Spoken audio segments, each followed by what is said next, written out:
Today is something I'm going to do Thursdays to show off my collection of D&D books, is to do a collection spotlight on my favorite books I picked up that I enjoy, which is the same thing, books that I picked up that are rare, and so on and so forth.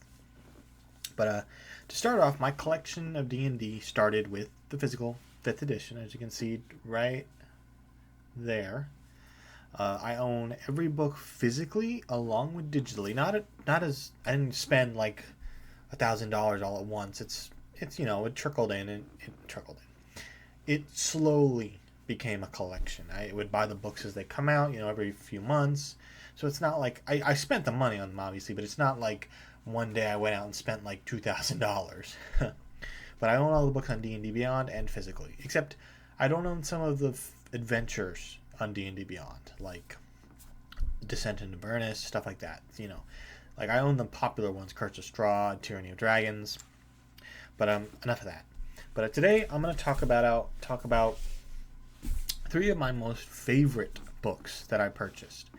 And to start off, I got these from a local comic book shop / toy store called Acme in Longwood, Florida. It's not local per se. I still have to drive a fair distance to get there.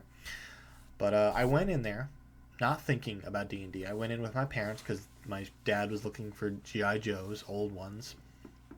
And I decided I'm just going to walk around and see what they have. And I stumbled across some 3rd and 4th edition. And I was like, you know what? I kind of want to get these. So I think I bought like 3 books. But as I'm walking out of the store, I see on the table these. The Dungeon Master's Guide, Player's Handbook, and Monster Manual.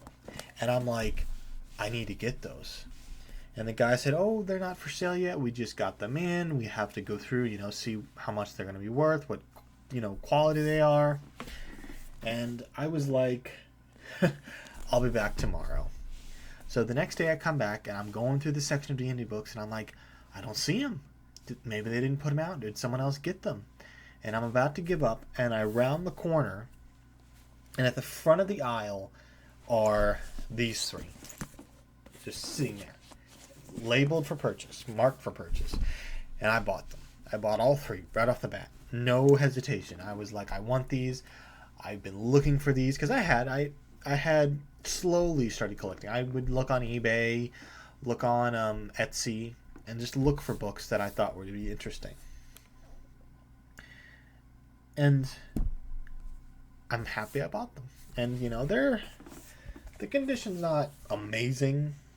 They are old books. But as I was actually going through this video, I noticed that they're signed. Not signed, but somebody put their name on the Monster Manual and Player's Handbook.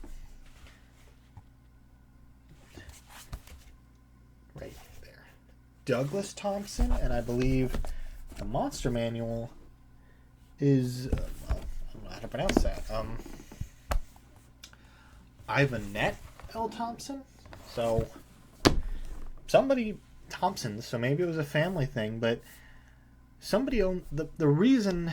One of the reasons I bought these was because I wanted them, obviously, but at the same time, I kind of was like, these books meant something to someone at one point.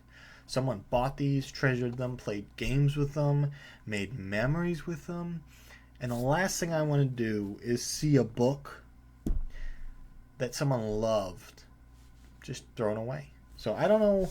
Obviously, the last name was Thompson for the Dungeon Master, for the Monster Manual and Player's Handbook, but the first name was different. So for all I know, maybe they passed them down to their kids, or maybe it's a sibling. But at one point, they decided to sell them. I don't know. I don't know if this came in. Like I said, the guy said they came in the day before I bought them, but he didn't go into detail, and I didn't ask. Because I couldn't imagine selling my collection for any reason, unless I was just desperate for money in a bad situation, or maybe I just wanted them to go to a better home. But I'm happy I got these. I put them on my shelf. I'm actually thinking about buying some protectors for them, because they are, you can see they're kind of beat up. They're old. I mean, does it say a date? for when we, 1977 to 1978 by TSR Games. So I don't think these are first edition printings. I believe when I bought them, it even said they're like, fourth edition, August 1979. So they're not like super rare. They're not like first editions, but they mean a lot to me, and I'm happy I bought them. I was so, when I went there, I was like, oh, I'll look around. Oh, some third and fourth editions. Never played those. Maybe I'll like them. Was checking out, and I saw these three, and I'm like, I have to have them. So I came back early the next day, like I said, and I bought them. And I'm very happy I did. And, this is... I actually, when I go into the other parts of my collection, there's another set of books that I will talk about these, similar. But for now, this is the first episode of my collection spotlight. And this isn't, it's that. Wrong way. It's all that. Modern and third and fourth edition, and a little bit of second, and a little bit of advanced. But yeah, that's about it for this video.